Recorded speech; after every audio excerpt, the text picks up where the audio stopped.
ಜನರು ತಮ್ಮ ಆರ್ಥಿಕ ಭವಿಷ್ಯವನ್ನು ಭದ್ರಪಡಿಸಿಕೊಳ್ಳಲು ಸಹಾಯ ಮಾಡುವಲ್ಲಿ ಗವರ್ನಮೆಂಟ್ ಉಪಕ್ರಮಗಳು ನಿರ್ಣಾಯಕ ಪಾತ್ರ ವಹಿಸುತ್ತವೆ. ಈ ಯೋಜನೆಗಳನ್ನು ಸುಲಭವಾಗಿ ಚಲಿಸುವಂತೆ ವಿನ್ಯಾಸಗೊಳಿಸಲಾಗಿದೆ. ಇದು ವ್ಯಕ್ತಿಗಳಿಗೆ ದೃಢವಾದ ಪಿಂಚಣಿ ಯೋಜನೆಯನ್ನು ಪರಿಣಾಮಕಾರಿಯಾಗಿ ರಚಿಸಲು ಅನುವು ಮಾಡಿಕೊಡುತ್ತದೆ. ಹೆಚ್ಚುವರಿಯಾಗಿ, ಅವರು ಸಂಪತ್ತಿನ ಸಂಗ್ರಹಣೆಯನ್ನು ಉತ್ತೇಜಿಸುತ್ತಾರೆ, ಮಕ್ಕಳ ಶೈಕ್ಷಣಿಕ ವೆಚ್ಚಗಳನ್ನು ಬೆಂಬಲಿಸುತ್ತಾರೆ ಮತ್ತು ಮೌಲ್ಯಯುತ ತೆರಿಗೆ ಕಡಿತಗಳನ್ನು ಒದಗಿಸುತ್ತಾರೆ. ಇವೆಲ್ಲವೂ ಅವರನ್ನು ಆಕರ್ಷಕ ಹೂಡಿಕೆ ಅವಕಾಶಗಳನ್ನಾಗಿ ಮಾಡುತ್ತವೆ. ಸುತ್ತು ಜಗತ್ತಿಗೆ ಸ್ವಾಗತ. ನಮಸ್ಕಾರಗಳು ಸ್ನೇಹಿತರೆ. 2025ರಲ್ಲಿ ತಮ್ಮ ಆರ್ಥಿಕ ಸಾಕ್ಷರತೆ ಮತ್ತು ಯೋಜನೆಯನ್ನು ಹೆಚ್ಚಿಸಲು ಬಯಸುವ ಭಾರತೀಯ ನಾಗರಿಕರಿಗೆ ಹಲವಾರು ಅಸಾಧಾರಣ ಸರ್ಕಾರಿ ಯೋಜನೆಗಳು ವಿಶೇಷವಾಗಿ ಗಮನಾರ್ಹವಾಗಿವೆ. ಉದಾಹರಣೆಗೆ ಎಂದರೆ ರಾಷ್ಟ್ರೀಯ ಪಿಂಚಣಿ ಯೋಜನೆ ನಿವೃತ್ತಿಗಾಗಿ ದೀರ್ಘಕಾಲೀನ ಉಳಿತಾಯವನ್ನು ಪ್ರೋತ್ಸಾಹಿಸುತ್ತದೆ ಮತ್ತು ಕೊಡುಗೆಗಳ ಮೇಲೆ ತೆರಿಗೆ ಪ್ರಯೋಜನಗಳನ್ನು ನೀಡುತ್ತದೆ. ಅದರಂತೆ ಸಾರ್ವಜನಿಕ ಭವಿಷ್ಯ ನಿಧಿ ತೆರಿಗೆ (ಪಿಪಿಎಫ್) ವಿನಾಯಿತಿಗಳ ಜೊತೆಗೆ ಹೂಡಿಕೆ ಮಾಡಲು ಮತ್ತು ಆಕರ್ಷಕ ಬಡ್ಡಿ ದರಗಳನ್ನು ಗಳಿಸಲು ಸುರಕ್ಷಿತ ಮಾರ್ಗವನ್ನು ಒದಗಿಸುತ್ತದೆ. ಇದಲ್ಲದೆ ಮಹಾತ್ಮ ಗಾಂಧಿ ರಾಷ್ಟ್ರೀಯ ಗ್ರಾಮೀಣ ಉದ್ಯೋಗ ಖಾತರಿ ಕಾಯ್ದೆ (ಎಂಜಿಎನ್ಆರ್ಇಜಿಎ) ಉದ್ಯೋಗವನ್ನು ಒದಗಿಸುವುದಲ್ಲದೆ ಗ್ರಾಮೀಣ ಕುಟುಂಬಗಳಿಗೆ ಸುರಕ್ಷತಾ ಜಾಲವನ್ನು ಖಾತ್ರಿಪಡಿಸುತ್ತದೆ. ಒಟ್ಟಾರೆಯಾಗಿ ಆರ್ಥಿಕ ಸ್ಥಿರತೆಗೆ ಕೊಡುಗೆ ನೀಡುತ್ತದೆ. ತಮ್ಮ ಮಕ್ಕಳ ಶಿಕ್ಷಣದ ಮೇಲೆ ಗಮನ ಕೇಂದ್ರೀಕರಿಸುವವರಿಗೆ ಸುಕನ್ಯಾ ಸಮೃದ್ಧಿ ಯೋಜನೆ ಹೆಣ್ಣು ಮಗುವಿಗೆ ಮೀಸಲಾದ ಉಳಿತಾಯ ಯೋಜನೆಯನ್ನು ನೀಡುತ್ತದೆ. ಅವರ ಭವಿಷ್ಯಕ್ಕೆ ಆರ್ಥಿಕ ಭದ್ರತೆಯನ್ನು ಖಾತ್ರಿಪಡಿಸುತ್ತದೆ. ಪ್ರತಿಯೊಬ್ಬ ಭಾರತೀಯರಿಗೂ 10 ಸರ್ಕಾರಿ ಯೋಜನೆಗಳಿವೆ. ಯಾವೆಂದು ನೋಡುತ್ತಾ ಹೋಗೋಣ.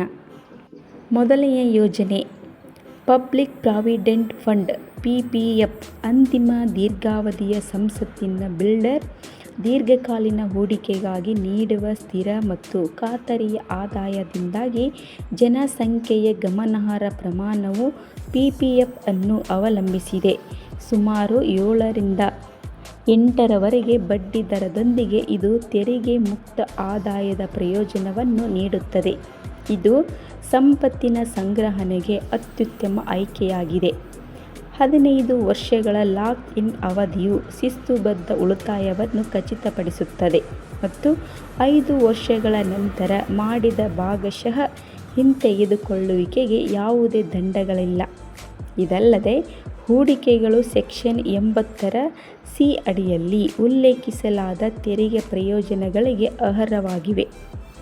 ಎರಡನೇ ಯೋಜನೆ ಸುಕನ್ಯಾ ಸಮೃದ್ಧಿ ಯೋಜನೆ. ನಿಮ್ಮ ಮಗಳ ಭವಿಷ್ಯವನ್ನು ಭದ್ರಪಡಿಸಿಕೊಳ್ಳಿ. ಮಹಿಳೆಯರಿಗೆ ಆರ್ಥಿಕ ನೆರವು ನೀಡುವತ್ತ ಗಮನ ಹರಿಸಲು ಈ ಯೋಜನೆಯನ್ನು ಎಚ್ಚರಿಕೆಯಿಂದ ವಿನ್ಯಾಸಗೊಳಿಸಲಾಗಿದೆ. ಅದಕ್ಕಾಗಿಯೇ ಸುಕನ್ಯಾ ಸಮೃದ್ಧಿ ಯೋಜನೆ (ಎಸ್ಎಸ್ವೈ) ಪ್ರಸ್ತುತ ಶೇಕಡಾ 7 ರಿಂದ 7.6ರಷ್ಟು ಹೆಚ್ಚಿನ ಬಡ್ಡಿ ದರಗಳನ್ನು ನೀಡುವ ಮೂಲಕ ಇತರ ಸಣ್ಣ ಉಳಿತಾಯ ಯೋಜನೆಗಳಲ್ಲಿ ಒಂದಾಗಿದೆ.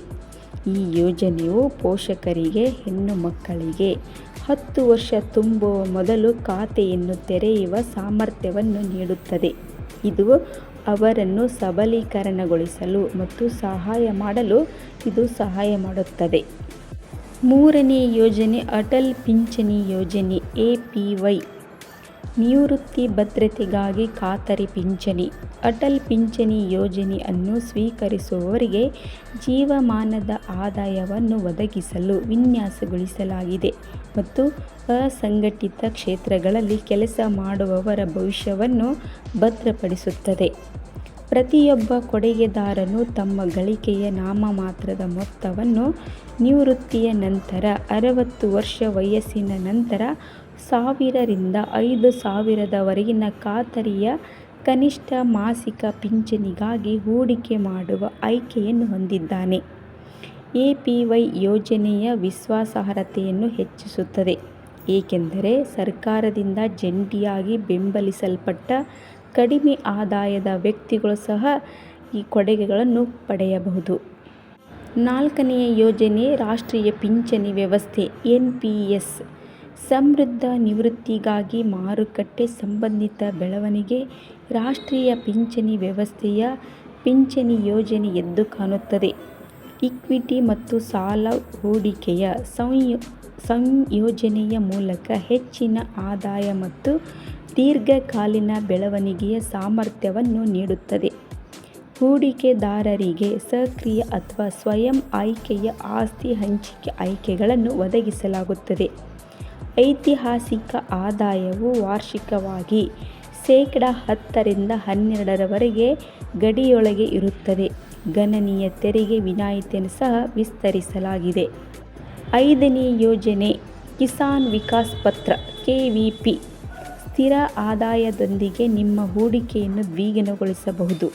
10 ವರ್ಷಗಳಲ್ಲಿ ಹೂಡಿಕೆದಾರರು ತಮ್ಮ ಹೂಡಿಕೆಯ ಮೇಲೆ ಶೇಕಡಾ 100% ಆದಾಯವನ್ನು ಗಳಿಸುತ್ತಾರೆ ಎಂದು ವರದಿಯಾದ ಅಸಾಧಾರಣ ಸ್ಥಿರ ರಿಟರ್ನ್ ಹೂಡಿಕೆ ಆಯ್ಕೆಯೆಂದರೆ ಕಿಸಾನ್ ವಿಕಾಸ್ ಪತ್ರ. ಉಳಿತಾಯ ಯೋಜನೆ ಖಾತರಿ ಆದಾಯವನ್ನು ಬಯಸುವ ಸಂಪ್ರದಾಯವಾದಿ ಹೂಡಿಕೆದಾರರಿಗೆ ವಿಶ್ವಾಸಾರ್ಹ ಹೂಡಿಕೆ ಆಯ್ಕೆಯ ಉದಾಹರಣೆಯಾಗಿದೆ. ಇದು ಪ್ರಸ್ತುತ ಶೇಕಡಾ 7.5 ಬಡ್ಡಿದರವನ್ನು ಹೊಂದಿದೆ. ಯಾವುದೇ ತೆರಿಗೆ ಪ್ರಯೋಜನಗಳಿಲ್ಲದಿದ್ದರೂ ಈ ಯೋಜನೆಯು 2.5 ವರ್ಷಗಳ ಆರಂಭಿಕ ಲಾಕ್-ಇನ್ ಅವಧಿಯ ನಂತರ ಹಿಂಪಡೆಯುವಿಕೆಯಲ್ಲಿ ನಮ್ಯತೆಯನ್ನು ಒದಗಿಸುತ್ತದೆ. 6ನೇ ಯೋಜನೆ ಹಿರಿಯ ನಾಗರಿಕರ ಉಳಿತಾಯ ಯೋಜನೆ. ನಿವೃತ್ತರಿಗೆ ಉತ್ತಮ ಹೂಡಿಕೆ ಆಯ್ಕೆ ಹಿರಿಯ ನಾಗರಿಕರ ಉಳಿತಾಯ ಯೋಜನೆ. 60 ವರ್ಷ ಮತ್ತು ಅದಕ್ಕಿಂತ ಹೆಚ್ಚಿನ ವಯಸ್ಸಿನ ವ್ಯಕ್ತಿಗಳಿಗೆ ವರ್ಷಕ್ಕೆ ಶೇಕಡಾ 8.2% ಆಕರ್ಷಕ ಬಡ್ಡಿ ದರವನ್ನು ನೀಡುತ್ತದೆ. ಇದಲ್ಲದೆ ಇದು ತ್ರೈಮಾಸಿಕ ಬಡ್ಡಿ ಪಾವತಿಗಳನ್ನು ಒದಗಿಸುತ್ತದೆ. ಇದು ಅಗತ್ಯವಿರುವ ನಗದು ಒಳಹರಿವನ್ನು ಪೂರೈಸುವುದರಿಂದ ನಿವೃತ್ತರಿಗೆ ಪ್ರಯೋಜನಕಾರಿಯಾಗಿದೆ. ಇದು 5 ವರ್ಷಗಳ ಲಾಕ್-ಇನ್ ಅವಧಿಯನ್ನು ಹೊಂದಿದ್ದು 3 ವರ್ಷಗಳ ಐಚ್ಛಿಕ ವಿಸ್ತರಣೆಯನ್ನು ಹೊಂದಿದೆ. ತೆರಿಗೆ ಪ್ರಯೋಜನಗಳನ್ನು ಪಡೆಯಬಹುದು. 7ನೇ ಯೋಜನೆ ಪ್ರಧಾನಮಂತ್ರಿ ವಯ ವಂದನಾ ಯೋಜನೆ. ಹಿರಿಯ ನಾಗರಿಕರಿಗೆ ಖಾತರಿ ಪಿಂಚಣಿ. 60 ಮತ್ತು ಅದಕ್ಕಿಂತ ಹೆಚ್ಚಿನ ವಯಸ್ಸಿನ ಹಿರಿಯ ನಾಗರಿಕರಿಗೆ ಮತ್ತೊಂದು ಅದ್ಭುತ ಪಿಂಚಣಿ ಯೋಜನೆಯನ್ನು LIC ನಡೆಸುತ್ತಿದೆ. ಇದನ್ನು ಪ್ರಧಾನಮಂತ್ರಿಯ ವಯ ವಂದನಾ ಯೋಜನೆ ಎಂದು ಕರೆಯಲಾಗುತ್ತದೆ. ಇದು ಮಾಸಿಕ, ತ್ರೈಮಾಸಿಕ ಅಥವಾ ವಾರ್ಷಿಕ ಪಿಂಚಣಿ ಪಾವತಿಗಳೊಂದಿಗೆ ವರ್ಷಕ್ಕೆ 7.4% ಖಾತರಿಪಡಿಸುತ್ತದೆ. ಕನಿಷ್ಠ ಹೂಡಿಕೆ ಮೊತ್ತ 15 ಲಕ್ಷ. ಇದು ನಿವೃತ್ತಿಯ ಸಮಯದಲ್ಲಿ ಸಮಂಜಸವಾದ ಆರ್ಥಿಕ ಬಫರ್ ಅನ್ನು ಖಚಿತಪಡಿಸುತ್ತದೆ. ಈ ಹೂಡಿಕೆಯು ಸಂಪೂರ್ಣವಾಗಿ ಅಪಾಯ ಮುಕ್ತವಾಗಿದೆ ಮತ್ತು ವಯಸ್ಸಾದವರಿಗೆ ಸ್ಥಿರತೆ ಮತ್ತು ಸ್ಥಿರ ಆದಾಯವನ್ನು ಒದಗಿಸುತ್ತದೆ. 8ನೇ ಯೋಜನೆ ಲಾಡ್ಲಿ ಲಕ್ಷ್ಮಿ ಯೋಜನೆ. ಬಾಲಕಿಯರ ಶಿಕ್ಷಣ ಮತ್ತು ಮದುವೆಗೆ ಆರ್ಥಿಕ ನೆರವು. ಲಾಡ್ಲಿ ಲಕ್ಷ್ಮಿ ಯೋಜನೆ ಹೆಣ್ಣು ಮಕ್ಕಳ ಆರ್ಥಿಕ ಭದ್ರತೆಯನ್ನು ಉತ್ತೇಜಿಸಲು ಸರ್ಕಾರ ಪರಿಚಯಿಸಿದ ಯೋಜನೆಯಾಗಿದೆ. ಈ ಯೋಜನೆಯು ಮಧ್ಯಪ್ರದೇಶ ಮತ್ತು ಹರಿಯಾಣದಂತಹ ರಾಜ್ಯಗಳಲ್ಲಿ ಬಾಲಕಿಯರ ಶಿಕ್ಷಣ ಮತ್ತು ಮದುವೆಗೆ ಆರ್ಥಿಕ ಬೆಂಬಲವನ್ನು ಒದಗಿಸುತ್ತದೆ. ಹುಡುಗಿಯರು ನಿಯತಕಾಲಿಕವಾಗಿ ಆರ್ಥಿಕ ಸಹಾಯವನ್ನು ಪಡೆಯುತ್ತಾರೆ, ಆದ್ದರಿಂದ ಸರ್ಕಾರವು ನೇರ ಕೊಡುಗೆಗಳನ್ನು ನೀಡುತ್ತದೆ. ಕುಟುಂಬಗಳು ತಮ್ಮ ಮಗಳಿಗಾಗಿ ದೀರ್ಘಕಾಲೀನ ಹಣಕಾಸು ನಿರ್ಮಿಸಲು ಅನುವು ಮಾಡಿಕೊಡುತ್ತವೆ. 9ನೇ ಯೋಜನೆ ಪೋಸ್ಟ್ ಆಫೀಸ್ ಮಾಸಿಕ ಆದಾಯ ಯೋಜನೆ. ಸುರಕ್ಷಿತ ಸ್ಥಿರ ಮಾಸಿಕ ರಿಟರ್ನ್ಸ್. ಸ್ಥಿರವಾದ ಮಾಸಿಕ ಆದಾಯವನ್ನು ಹುಡುಕುತ್ತಿರುವವರಿಗೆ ಪೋಸ್ಟ್ ಆಫೀಸ್ ಮಾಸಿಕ ಆದಾಯ ಯೋಜನೆ ಹೂಡಿಕೆಯ ಅತ್ಯಂತ ವಿಶ್ವಾಸಾರ್ಹ ಮೂಲಗಳಲ್ಲಿ ಒಂದಾಗಿದೆ. ಸುಮಾರು ಶೇಕಡಾ 7.4% ಬಡ್ಡಿ ಪಾವತಿಗಳನ್ನು ಖಾತರಿಪಡಿಸುತ್ತದೆ ಮತ್ತು ಮಾಸಿಕ ಆದಾಯವನ್ನು ನೀಡುತ್ತದೆ. ಈ ಯೋಜನೆಯು 5 ವರ್ಷಗಳ ಲಾಕ್-ಇನ್ ಅವಧಿಯೊಂದಿಗೆ ಬರುತ್ತದೆ. ಈ ಸಮಯದಲ್ಲಿ ಹೂಡಿಕೆದಾರರು ವೈಯಕ್ತಿಕವಾಗಿ 9 ಲಕ್ಷ ಅಥವಾ ಜಂಟಿಯಾಗಿ 15 ಲಕ್ಷ ಠೇವಣಿ ಮಾಡಬಹುದು. ನಿವೃತ್ತರಿಗೆ ಮತ್ತು ಸ್ಥಿರ ಅಪಾಯ ಮುಕ್ತ ಆದಾಯವನ್ನು ಬಯಸುವ ಯಾರಿಗಾದರೂ ಇದು ಅತ್ಯುತ್ತಮ ಆಯ್ಕೆಯಾಗಿದೆ. 10ನೇ ಯೋಜನೆ ಮಹಿಳಾ ಸಮ್ಮಾನ್ ಉಳಿತಾಯ ಪ್ರಮಾಣಪತ್ರ. ಮಹಿಳೆಯರಿಗೆ ವಿಶೇಷ ಹೂಡಿಕೆ. ಮಹಿಳೆ ಸಮ್ಮಾನ ಉಳಿತಾಯ ಪ್ರಮಾಣಪತ್ರ ಮಹಿಳೆಯರನ್ನು ಆರ್ಥಿಕವಾಗಿ ಸಬಲೀಕರಣಗೊಳಿಸುವ ಗುರಿಯನ್ನು ಹೊಂದಿದೆ ಮತ್ತು ಇದು ಹೊಸ ಯೋಜನೆಯಾಗಿದೆ. ಇದು 2 ವರ್ಷಗಳ ಮೆಚುರಿಟಿ ಅವಧಿಯೊಂದಿಗೆ ಬರುತ್ತದೆ ಮತ್ತು ವರ್ಷಕ್ಕೆ 7.5% ಬಡ್ಡಿ ದರದೊಂದಿಗೆ ತುಲನಾತ್ಮಕವಾಗಿ ಹೆಚ್ಚಿನ ಆದಾಯವನ್ನು ನೀಡುತ್ತದೆ. ಹೀಗಾಗಿ ಇದು ಆಕರ್ಷಕ ಅಲ್ಪಾವಧಿಯ ಹೂಡಿಕೆ ಅವಕಾಶಗಳನ್ನು ಒದಗಿಸುತ್ತದೆ. ವಿವರಿಸಿದ ಯೋಜನೆಯು ಮಹಿಳೆಯರಿಗೆ ತಮ್ಮ ಸಂಪತ್ತನ್ನು ಹೆಚ್ಚಿಸಲು ಮತ್ತು ಭಾಗಶಃ ಹಿಂತೆಗೆದುಕೊಳ್ಳುವ ಮೂಲಕ ದ್ರವ್ಯತೆಯನ್ನು ಕಾಪಾಡಿಕೊಳ್ಳಲು ಅವಕಾಶ ನೀಡುವ ಮೂಲಕ ಈ ಎಲ್ಲ ಯೋಜನೆಗಳು ಉಪಯೋಗವಾಗಿದೆ. ಇದರಿಂದ ನಿಮಗೂ ಕೂಡ ಉಪಯೋಗವಾಗುತ್ತದೆ. ನೀವು ಕೂಡ ಇದನ್ನು ಟ್ರೈ ಮಾಡಬಹುದು.